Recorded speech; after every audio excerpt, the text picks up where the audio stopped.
zombie apocalypse. Zombie apocalypse movie and a screen test and social commentary. So multiple things. Firstly, this horse has never been in a video before because this is Wild Bill. Just be careful, try and stay back a bit from your screen because this is Wild Bill. Okay, so he's not done a video before, so he's coming in for a quick zombie apocalypse video. And one of the things I'm going to make as a comment first off is that I take photos of Wild Bill and people on Facebook, and people say doing this with Cody, doing that with Cody, and it quite shocks me that they think this horse is Cody when Cody has such a distinctive white blaze down his face. And what it made me realise is that without being non-PC, Caucasians recognise Caucasians, but other races can all look the same. And much like that, the average Joe can't identify the differences between horses. I was completely sidetracked from zombie apocalypse. But anyway, we're introducing you here to Wild Bill. So what I want to talk about is that I watched a video by one of the guys who I follow on YouTube because I like his work, and that's Steel Helmet Stan. And he did a video which was a bit of a comedy, bit of a spoof, bit of a laugh. And that was about what helmet would you wear to survive the zombie apocalypse. That caused me to make a movie about what helmet I'd wear to survive the zombie apocalypse, but it also caused me to go down a rabbit hole.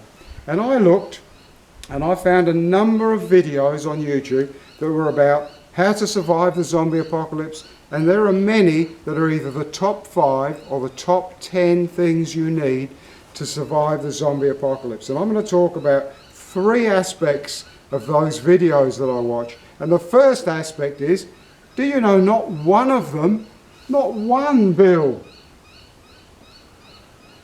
not one of them included either in their top 5 or their top 10 how to start a fire.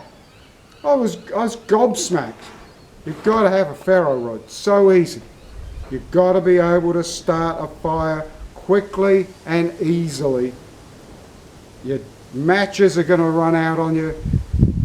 Waterproof waxed matches. Zippo's going to run out of fuel.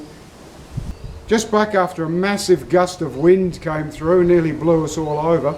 So we've talked about you've got to be able to start a fire, and you can't rely on matches or lighters. Matches you're going to run out of. Zippos are going to run out of fuel. You need to be able to start a fire effectively. But the other 2 things that all of these videos had, which really surprised me, is 1, a rangefinder. Now some rangefinders are between $2,000 and $5,000 to be able to look through this electronic device and tell how far away something is.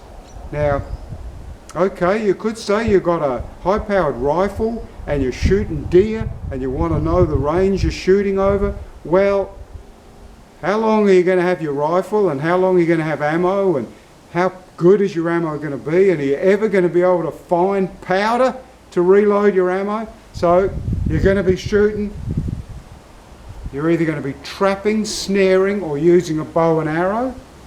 And you do not need a $5,000 electronic rangefinder as a piece of equipment to survive the zombie apocalypse. You're either going to be able to see the zombies and know you can run away from them, or you're in diabolical trouble. So the other thing that blew me away, thousands of dollars for a thermal imaging. And what it shows is people sneaking around at night, looking around to see what they can see. Thousands of dollars for a thermal imaging piece of equipment. What the hell do you want to know what's happening at night for? How did our ancestors in caves know what was happening outside at night? They didn't know because they had enough sense not to go outside in the dark. So zombie apocalypse, one of the most important things, travel light. You're going to have to run, baby. You don't want to be hanging all this equipment hanging off you. You do not need thermal imaging. You do not need a rangefinder. A waste of time, extra stuff to carry, needs electricity. So then what? Are you supposed to be carrying around some sort of solar recharging for your batteries? Well, you behaved impeccably, Bill. Just a quick video about the zombie apocalypse, and think about what do you really need to survive. Nearly got sidetracked there, but I mustn't. That's all this video was about. So many other topics about, all jokes to one side, this is survival. Whether it be zombie apocalypse, whether it be disease apocalypse, nuclear apocalypse from back in the day when I was a small boy, and it was duck and cover because the bombs were going to be falling from the sky. God, I rave on. Thanks for staying with us. Subscribe. Cheers. Everyone loves a zombie. Isn't that right, Bill? Thanks for behaving so well, Bill. You've done a great job in your first official video on the zombie apocalypse survival. Cheers. Till next time.